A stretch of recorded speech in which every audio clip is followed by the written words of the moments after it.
right, it's me again. Welcome to the Clubroom and the Win Again Academy. And I'm super, since a few of the people are from the West Coast, I'm super stoked to have four incredible women, absolute pioneers in their sports. They're absolute icons. They're incredible. And it's really, I'm thrilled to have everybody in one room like this. And it's, I hope you're enjoying the Clubroom so far. Obviously, lots of great networking happens here, lots of great conversations, but more importantly, hopefully, establishing connections that become relationships that last a lifetime, usually professional ones. But this is a perfect time for me to roll into some introductions. The way I'm going to do this right now is I'm going to introduce each person one at a time and bring them in one at a time, and that way we'll get through them. But I'm going to start off with Dr. Jen Welter. So Dr. Jen Welter, there's just so many accolades, so I'm not going to go through them all. But basically, the short version is she's the first female coach in NFL history. That's pretty damn badass right there. But she's the founder of Grrridiron Girls. She runs a football camp. She's got a PhD, which is scary to me. So I'm going to be careful with what I ask her. I'm already intimidated by that. She's got a master's degree in sports psychology, so she can probably anticipate what I ask before I ask it.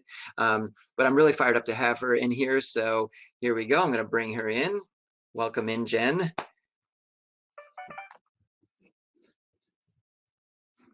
And Jen, you have to hit the, there we go. Cool beans. There you are.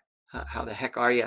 Welcome. I'm good. It's so good to be surrounded by such amazing people. We had such a good time in the chats. Like, we were having some fired up conversations. I'm just saying, you wish you were at our table because we were all super dope. I'm sure everybody in the room was, but like, I tried to sneak in and I got shut out. So I totally get that. Cool. All right, Jacqueline, you're up next. And Jaclyn Hawkins is the president of Women's Hockey Life. She is a former assistant women's hockey coach at University of Connecticut. I joke with people when I say it's my alma mater only because I was forced to take a class there because I failed a class at Colgate University, so I had to take a summer class there. So I'm basically, I said that really fast and hopefully it didn't get recorded. She's played professionally, just totally immersed in the sport, but most importantly, is really focused on helping women become more involved in the sport, professionally and amateur wise. So she's fantastic. Jaclyn, come on in. I feel like I'm like, come on down, like Price is Right or something. I should have some, what do you call it? Like coming down music or whatever it is. I feel like I should have Price is Right. Like, we all need a theme song or something. I just want everybody to know if we had theme songs. Mine is I'm a Man by Alex.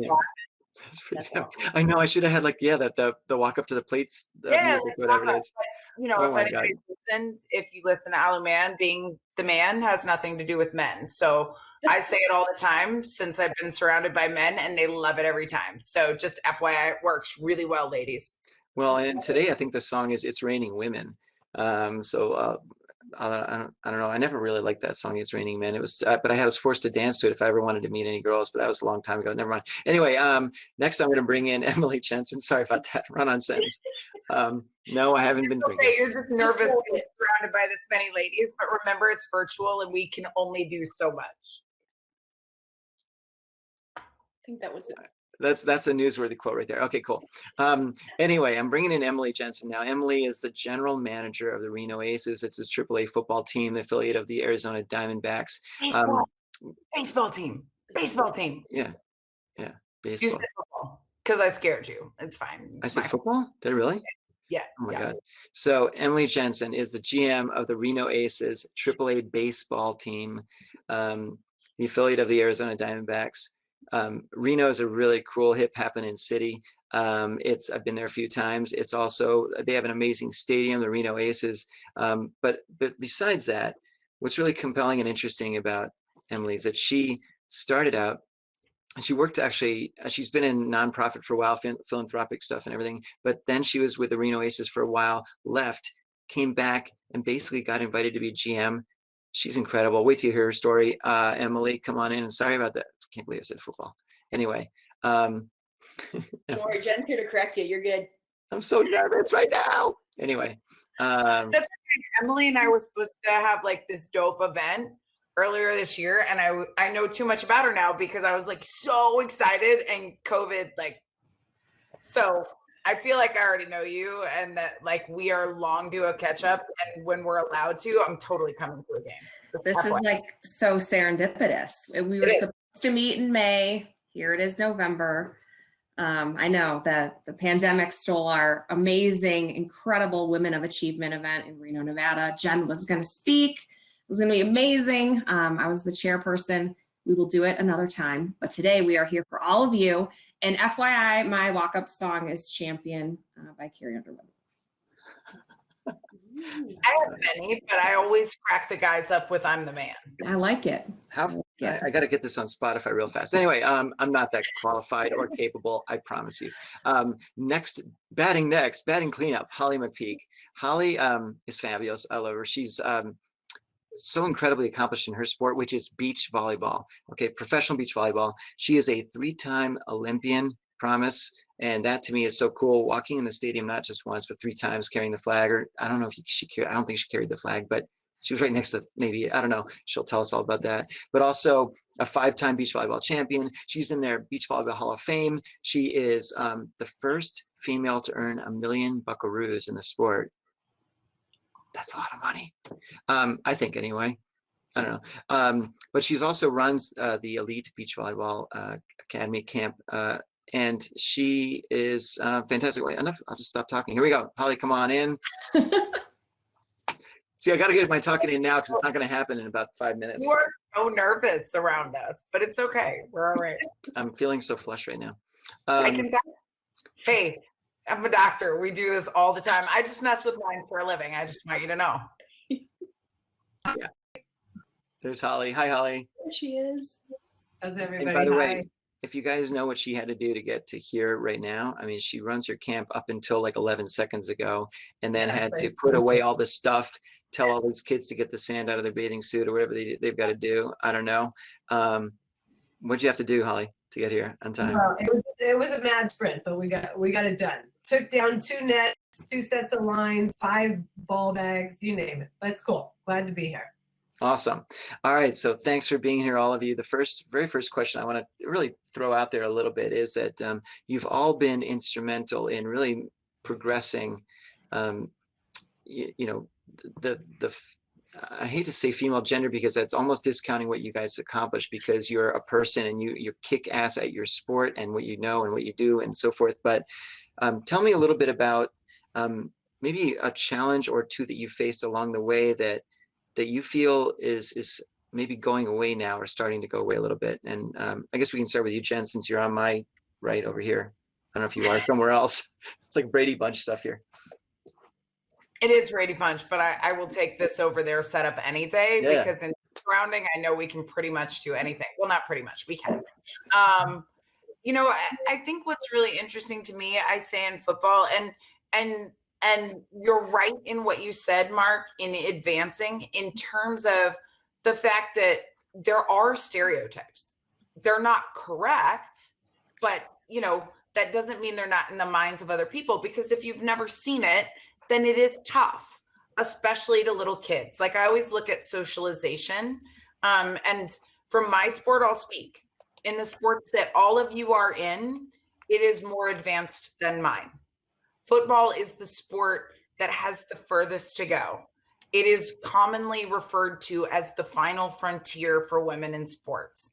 It is the only sport that does not have parity at any level. And so what I always look at with that is, where can we change the narrative?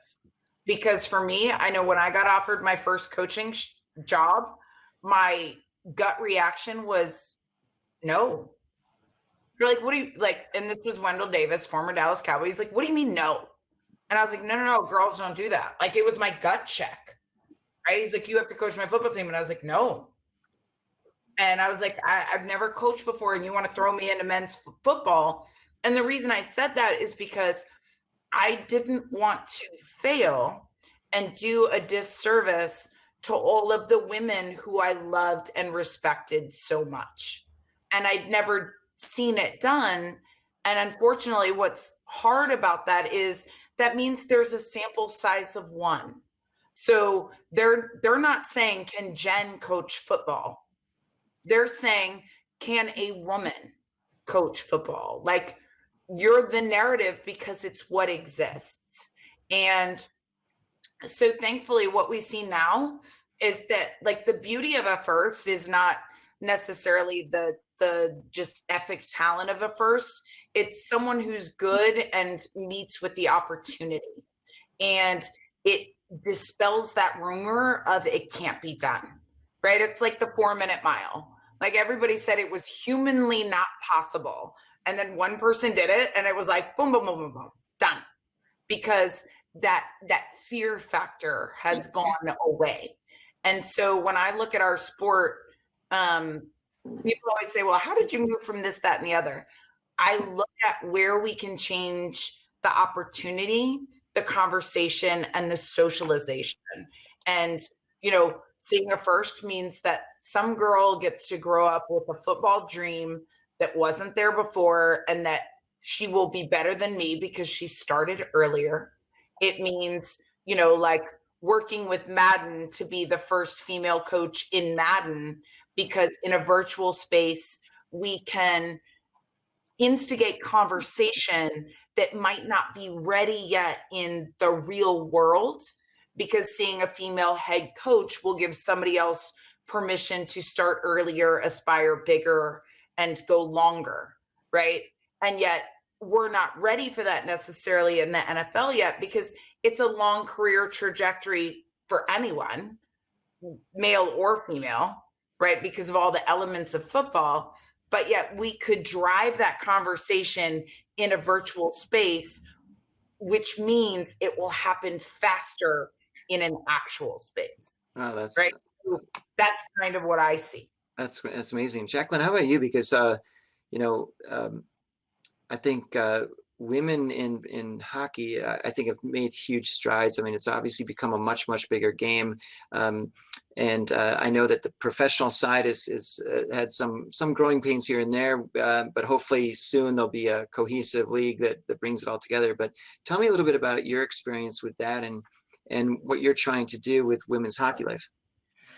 Yeah, I think the biggest thing, you know, for me growing up, child of the 80s, so back then there weren't a lot of, you know, girls organizations. I played with the boys. I played with the boys until about, you know, Pee Wee, which is 12, 13, 14.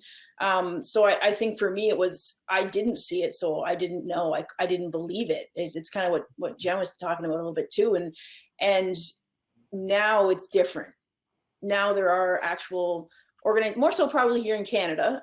There are a lot more in the US as well. I mean, I spent half my life living in Connecticut, so I know the US system pretty well as well. I call myself a mutt. I am Canadian, but I've lived there long enough in the States to, you know what's going on over there. So I think it's just, you know, as far as your question, it's just playing on boys team.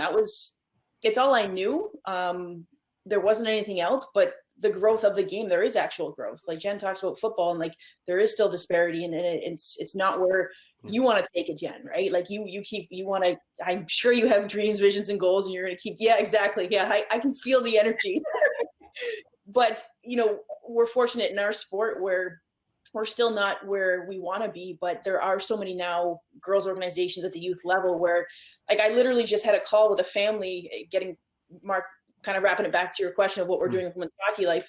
Like a big thing we're doing now is, you know, we have this 12-week online course where we help these high school age female hockey players navigate the entire college recruiting process, right? And help them find scholarship money. And the biggest piece and the biggest takeaway is really just working on their mindset. You know, how do we help them, give them the tools and, you know, build this bulletproof mindset so when they come up to obstacles, not only in the recruiting process, but in life, that they're going to be able to overcome it. They have the tools to deal with a teacher that maybe they don't agree with, or a coach, or a parent, a sibling, a friend, right? It's not, I always joke with the parents, like we're kind of tricking them into teaching them life lessons through the game of hockey, right? And I always tell the kids, put the earmuffs on for a second as I talk to the parents. But, you know, this one family I spoke with tonight, literally, like the daughter said, I wouldn't have played hockey if I had to play with the boys. Her dad got her into hockey, and she told them she didn't want to play anymore because she didn't want to play with the boys.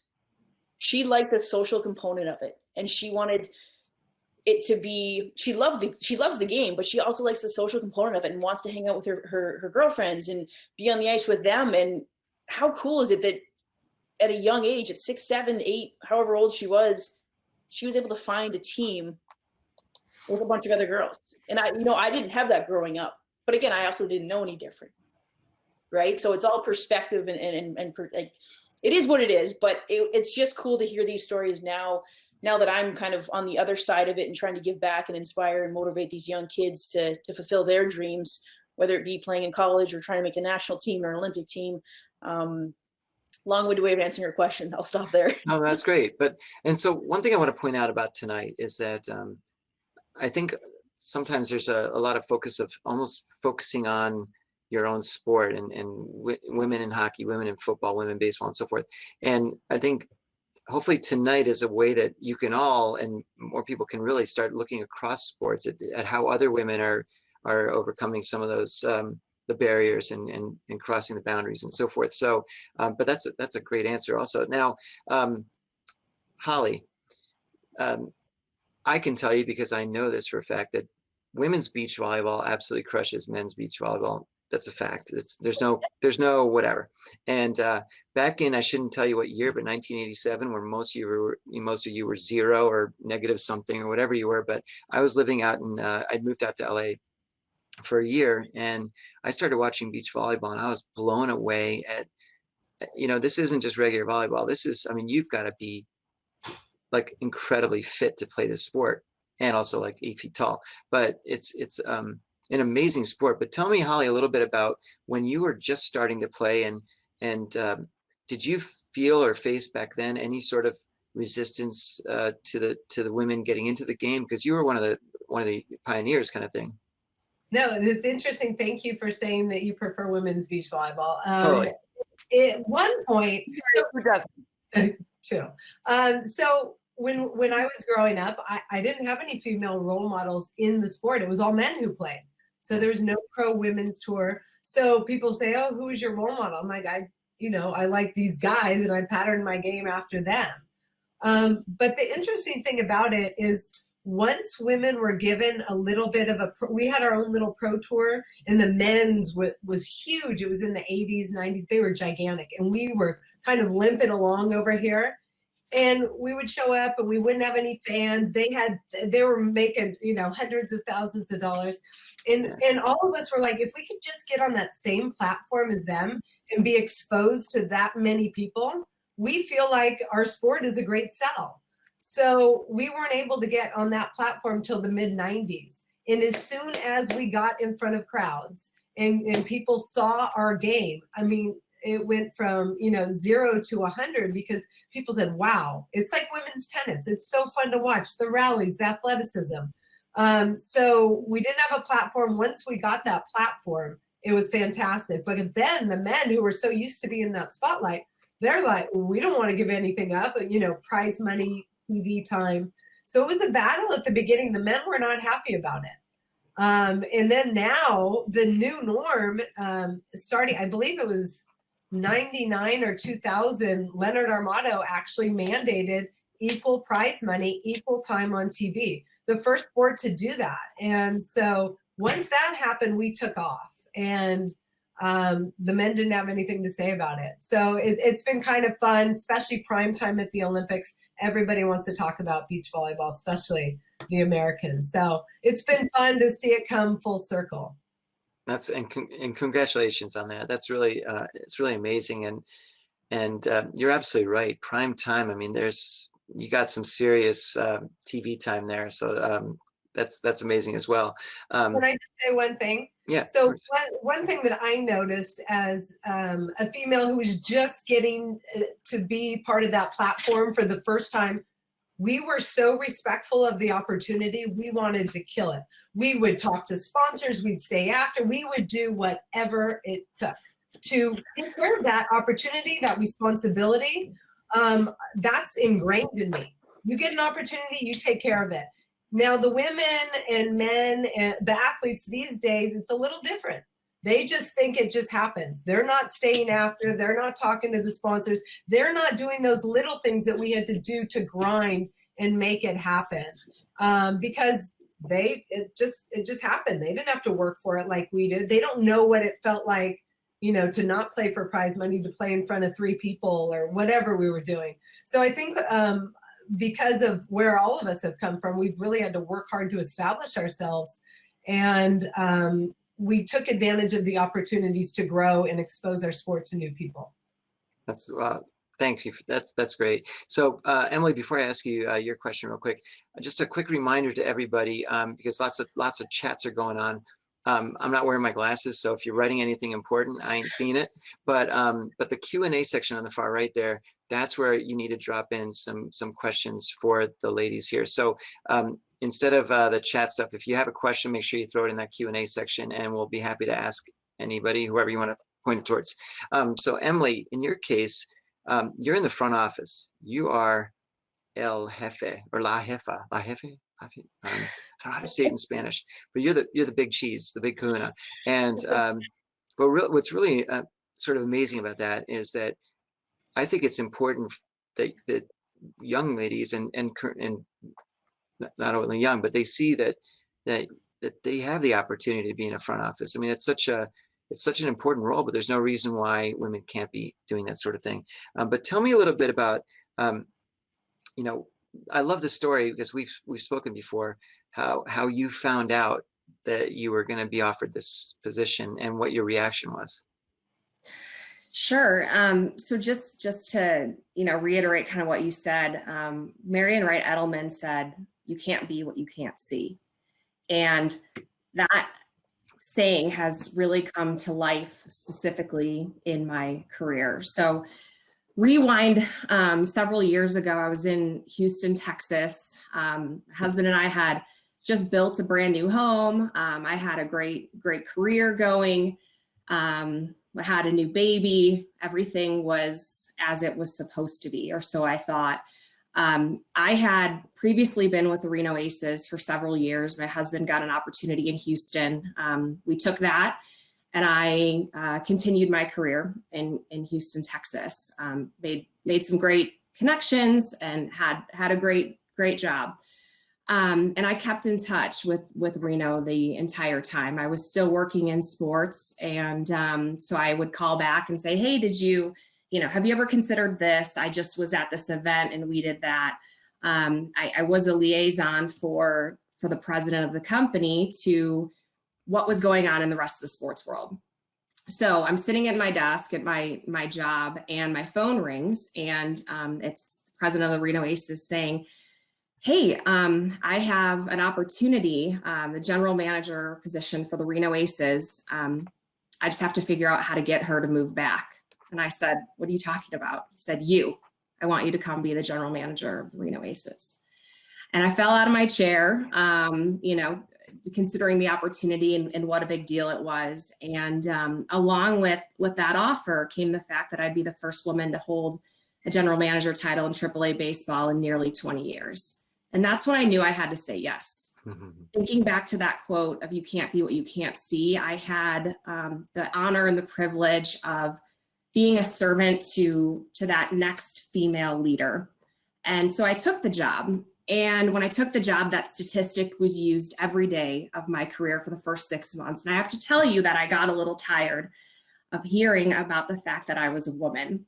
And I knew I earned the role based on what I could do for the team, not to be a statistic. Until I was at winter meetings in Las Vegas of December 2018, and I had the privilege to speak on stage in front of a room full of 300 plus women who worked in baseball, and told my story, gave them advice, had a great time, and left the stage to a line of women waiting to speak to me. And I could not believe, one after the other, about how they told me, "I did not know a woman could be a general manager until I saw you." And that's when I knew that I really needed to lean in to that title, that designation, and what else could I do to help serve this community. And that's been my side hustle. Number one is kick ass at my job. Frankly, if I don't do a great job, I'm not going to lead the next woman into the position. lead my team to success. But also on that list is positioning the next female leader. And so I work really hard at that.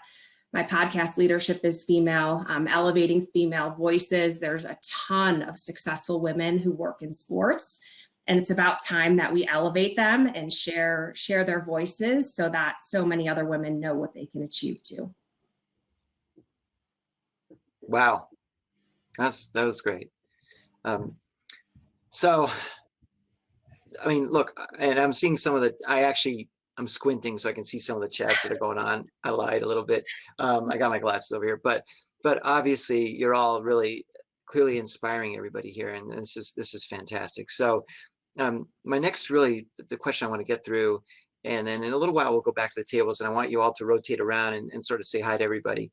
And we've got some fantastic people here. So, the next question is, maybe give me one piece of advice you would give.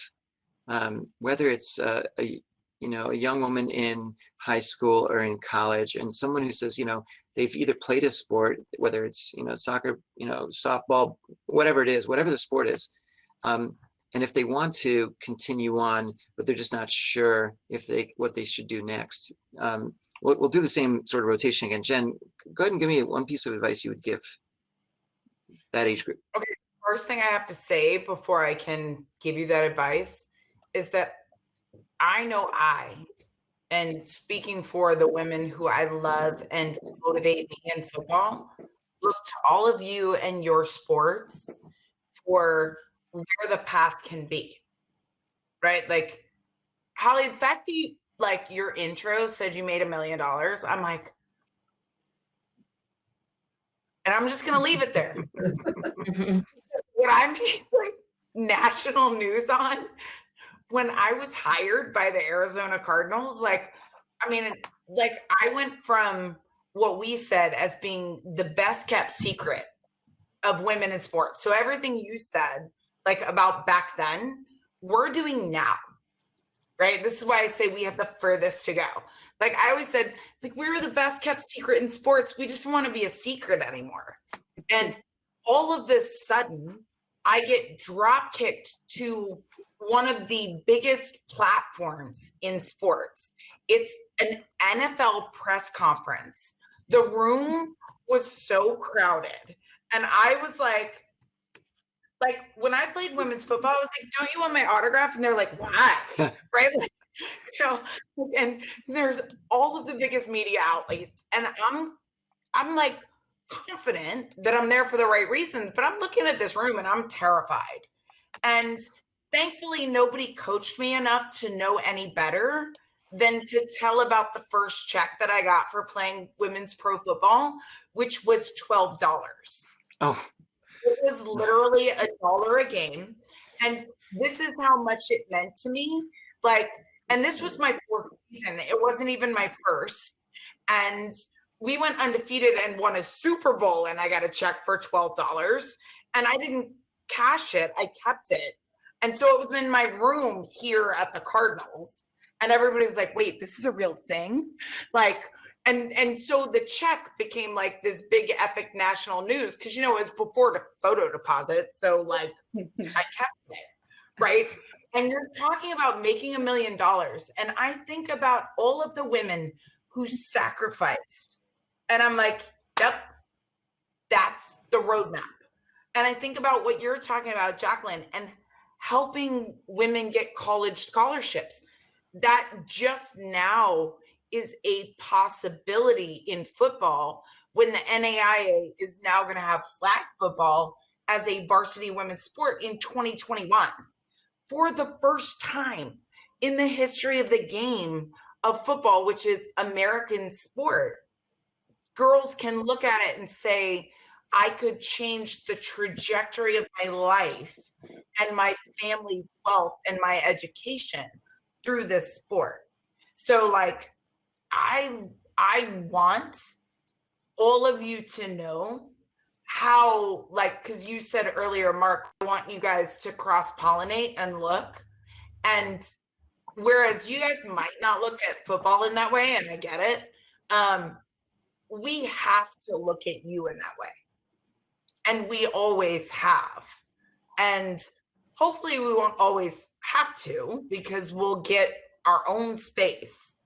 But you are those women beyond your sport, right? And you do teach us worth. And you are beautiful and wonderful. And I'm going to not answer your question, Mark, and I'm going to let them answer it. You got to edify everybody else. Wait, did I have a question? I don't know, I forgot, but like I was just like listening to all of their beautiful answers and mentally taking them in, because they check so many boxes in where like the women I know and love want to be.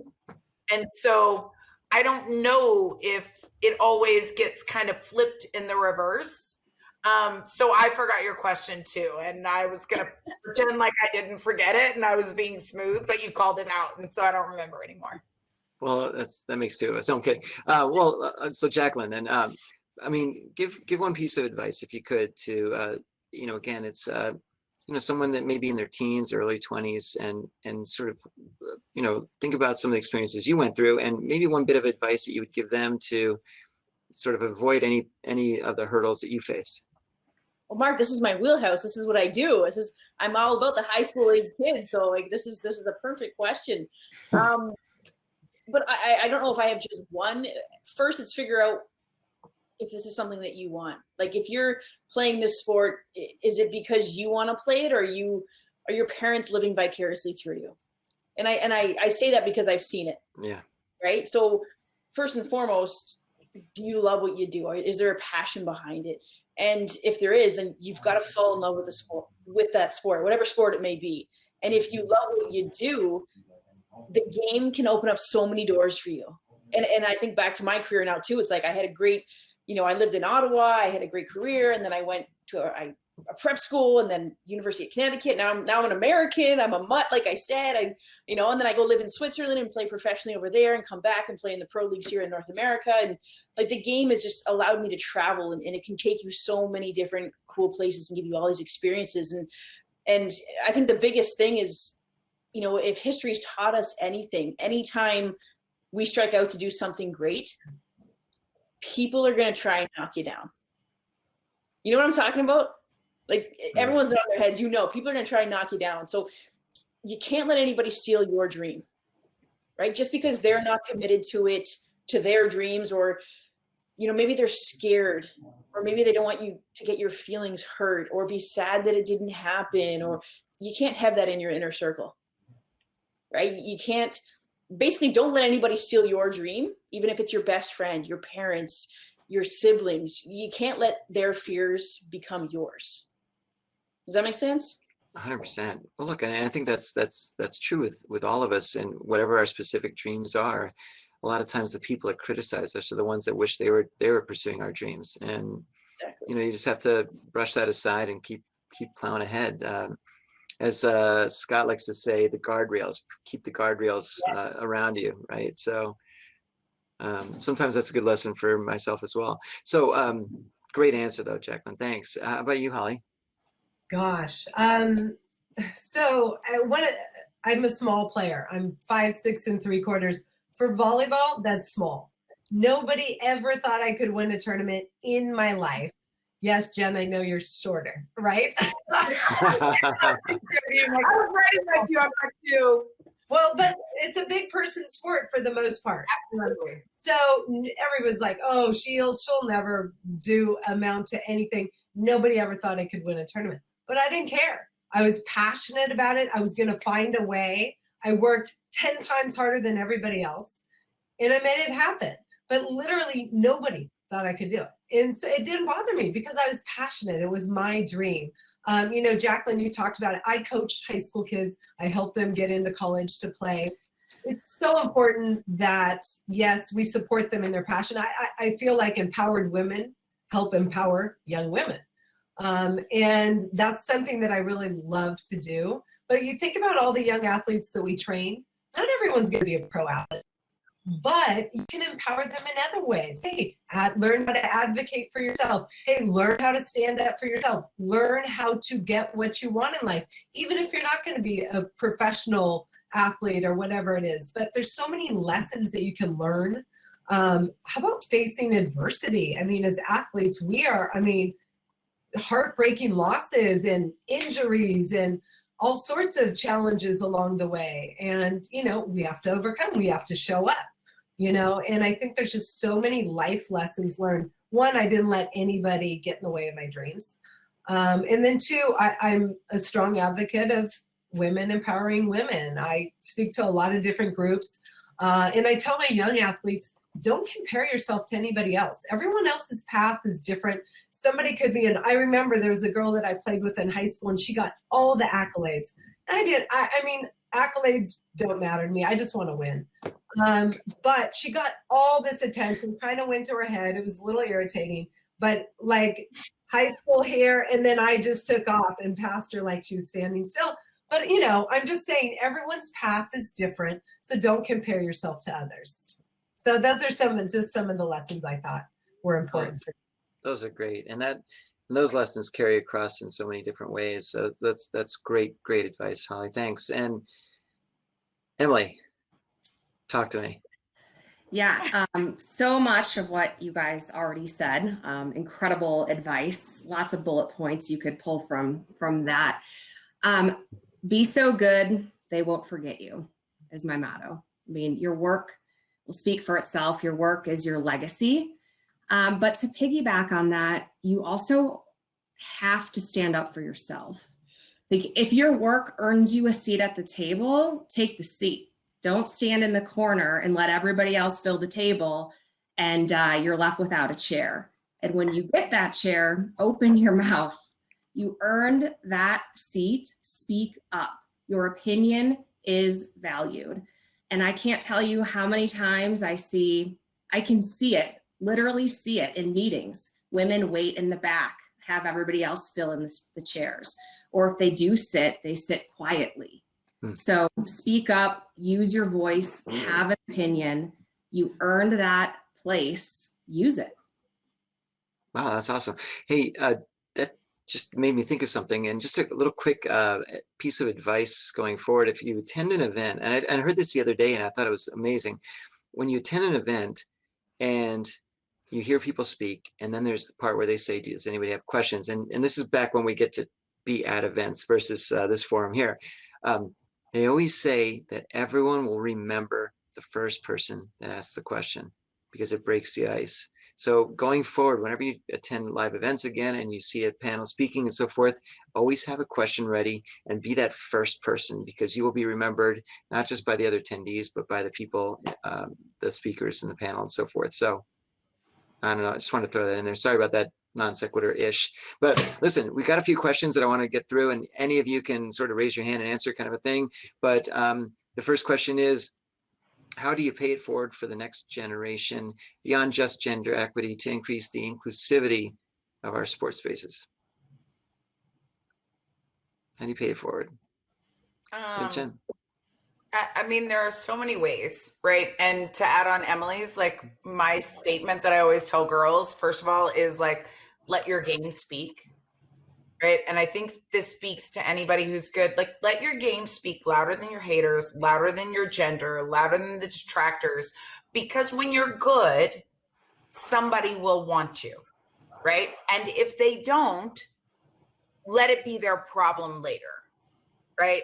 And I think that's really important, because not everybody will want you, no matter how good you are, because of their own personal barriers, right? And that's okay. Let them get asked later, like, why would you possibly pass on this person, right? So just to add on, like, this is such brilliance. And so how do you change it for other women? One, it's learning from each other, right? And it's looking at sports not being in a silo. And Emily, you said, like, make sure you take your seat at the table. And like, I think women have really been conditioned to believe that there's only one seat, right? It might be a seat of 12. And we're like, oh, I got to take her out to get her seat. No, actually, I got to take him out to get his seat, and she's good, right? But we've traditionally been pitted. And then again, why can't it be a table of 13, right? Like, there are a whole lot of different ways to get there. But when you are divided, you're easily conquered. And a lot of the times women have been taught to be divided against each other. And whether that's competing for the same spot, like i.e. women in football or women in business, it's also one that like does us, it does us detriment in so many ways, right? And so when we look at it, there is actually really big research on women cross-pollinate a lot less in terms of support in sport than guys do. And we have to take our collective power and edify each other. And yet we've been taught not to, because, you know, a lot of the buckets are still smaller, right? Like I have to fix football. No, not necessarily. I could still go watch Holly play volleyball or coach or Jacqueline play hockey and say like, this is super dope. And I can use my influence to influence other people to watch them. And when we all realize that we are stronger together, we not only create it within our sport, but in our culture. And we have to make the dollars make sense, which means sponsors, eyeballs, everything else. And so wherever we can increase that viability and that championship, we have to do it. Wow. Well, fantastic. You know, I think that the best thing about all that is, and what you just said is perfect, where, you know, united, I mean, oh my God, united we stand, divided we fall. Oh my God, can't believe I almost blew that one. My history teacher would be bummed. Anyway, Emily, I wanted to ask you this next question here. What happens when someone won't pass you the ball because they're not sure you will succeed, potentially because of their innate prejudices? So, you know, have you seen that before? And so where there's a hesitancy to move forward because of that concern of the inability to succeed? Yeah, I mean, I guess I could translate that to just some of the things that I deal with day to day. I mean, I'm constantly the man standing next to me is the one who's looked at as the leader. I've showed up for big partnership pitches before with my male assistant, and I was approached and they thought I was the secretary. You know, it happens, it does. And I've got a really good way to combat that. So for any woman in the workplace, I lead with my business card before they have a chance to make an assumption. It's, hi, I'm Emily Jaenson, general manager of the Reno Aces. And yes, I have to make that introduction, but you know what? Everybody starts off in a better place when no misassumptions were made from the beginning.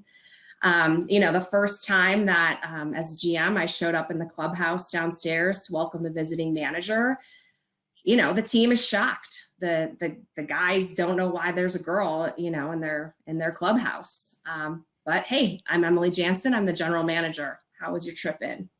So think about that. I think that applies across the board, and it goes a long way with speaking up. You know, when you show up, speak up. And that applies even to introducing yourself. That's phenomenal. And I like that where you lead with the card to avoid any of those misconceptions, because they certainly happen quite a bit, and quite a bit more than they should, I'm sure. But now, Jacqueline, there's a question there. So only 38% of kids are playing sports today, and low-income kids are being marginalized out of sports, and 70% are dropping out. Girls are dropping out even more.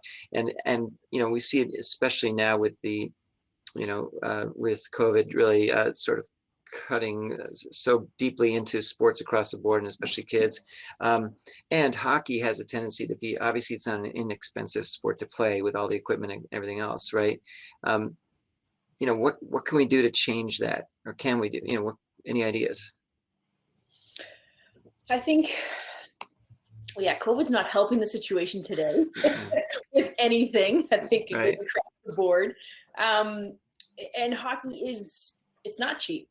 That equipment is expensive. I got the hand-me-downs from my brother, and I think it's probably why I don't care what stick I have or what like radius my skates are sharpened at. Like, I never could care less, because I just dealt with whatever I got and made the best of the situation. but I think it's exposure, just like everything else. It's, you know, teaming up with other people who are like-minded to come up with ways to make things more inexpensive. I'm just thinking of all the charities that we work with that basically they get sponsorships and, you know, promote what they're doing, and they pay for these kids to start playing hockey. And it's either paying for equipment or paying for the registration fees, because yes, equipment's expensive, but you also have to register and pay this organization to play, right? So it's, I guess I'm thinking as a business owner right now, how can I help personally? I'm going to answer the question that way, is using my platform to give exposure to these charities who are doing amazing things, and one, not only contributing financially, but then putting that out there to our following as well. One, for sponsors to hopefully step up as well, but two, to let our followers know that, hey, if you want to get involved in this sport, there's charities out there that are willing to help you get your foot in the door. That's amazing. And it's true. And I think it just I think it falls to sort of the ability for some of those people that can't necessarily afford it to just do a little bit of legwork to find it, but it's also on the community to try to get that word out and really sort of, and it's, again, that's across all sports, all games. You know, there's a friend of mine, she runs a charity that that provides for baseball equipment in low income neighborhoods and stuff, because you know that all kinds of studies show that when you have kids playing a sport, it gets them out of trouble. It keeps them away from the streets. It keeps them whatever it is. And like with baseball, just throwing a ball back and forth, anybody can do that, right? And it's the same thing in almost any sport, kicking a soccer ball back and forth, but just the joy that kids have playing sports. And so, you know, I think we all need to figure out ways to step forward and be able to offer that out there. Can I say one more thing, yeah, Mark? Of course. I don't want to jump in, but it just reminded me, it triggered like what you were saying with just women empowering women. And Emily, you said it, Holly, you've said it too, is using these platforms, and we're all just meeting for the first times in this room, but hey, how can we all use our platforms to help each other? Like Holly, I don't know, maybe someone you have a follower who has a kid that plays hockey. I don't know, maybe not. Maybe I have followers that play baseball or football or volleyball. And can we now come together and do an exchange of links or something where it doesn't have to be this massive campaign, but if there's a link on my website for all of you guys now and someone sees it, then who knows, you know, maybe that inspires somebody to start a different sport or find a charity that they didn't know existed. Yeah. And I'll add to you.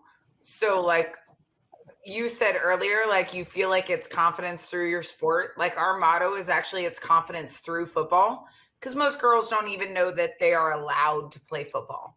Right. So we are actively like trying to put confidence first. And that's what made people who thought football was anti-girl be confident in us. Right. And so one of the things we've done through that is like, I say, I want my girls to be exposed of the best or to the best of the best. I've had Kendall Coyne come and coach camps with me. And she's like, my husband does football. I don't. Volunteered, and I was like, I don't care. I want them to know you. Yeah, I can teach you how to run a drill, but it's not about just the drill. It's about the people who embody what they're doing. And the more we can cross-pollinate, where like, you know, Emily, I said like, we're supposed to do an event. I'm coming to a game. I want to come to a game. Ollie, I just realized, I'm like, yo, so you're in California, like I'm here and I moved here and I don't know anybody because it's been COVID. Like I'm going to come out. I played volleyball until 8th grade when everybody got taller. Right? But you have to do those things and realize that like there's so much we can take away from each other and add to these kids, which is where really the collective energy or like adult sports conversations, right? Like all of those things that done together is done so much more powerfully, right? And I know we have Brandy Chastain on here. I've seen her type stand it, right? Which I love. I love her. She's like one of my favorite women. So like, you know, we have all of these opportunities to edify each other and collectively help elevate all of our sports and the people who are interested through the messages that we've all learned through sport, right?